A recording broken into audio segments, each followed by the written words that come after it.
time is very important, and I personally value my own time as well as time of others. And there are various ways you can show respect for time, because time is one resource that you give to people you'd never get back. It's part of your life.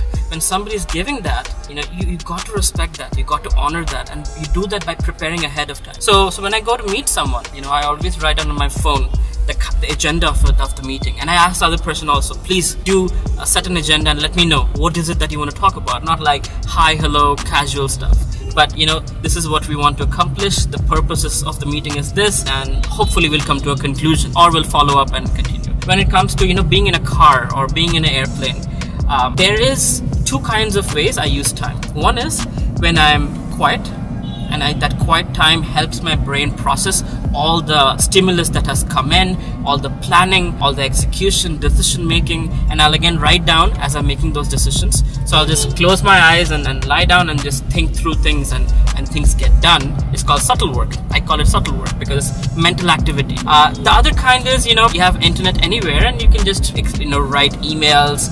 A lot of times you're in the doctor's office, the sound has to be off and this, that.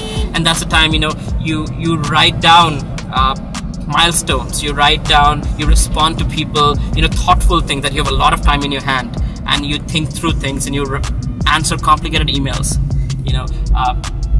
So the best kind of time that I use, I feel like is subtle work, and I'll talk a little bit more about subtle work. The reason why I speak about it is because there's a lot of those times when you're in the shower, when you're in the bathroom, when you're about to go to sleep, when you're traveling. A lot of these times we don't utilize it fully. We watch billboards and we look at other people's faces, and I feel like those are the times when you can, if you activate your brain in a certain way. Our brain has something called reticular activating system.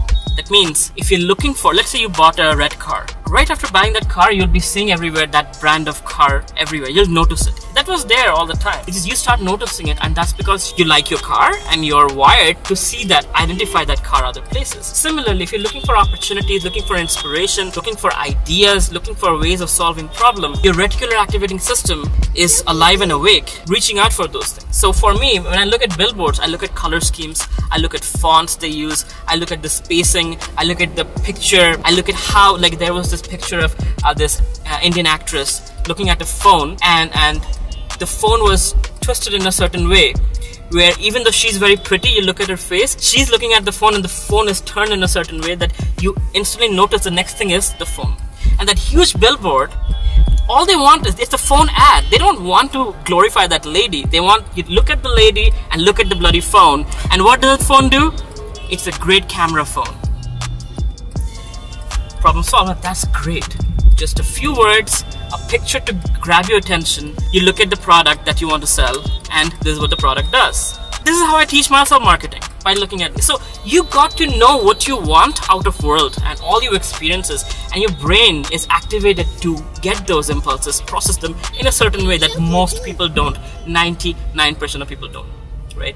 So that's a little bit about using your free time.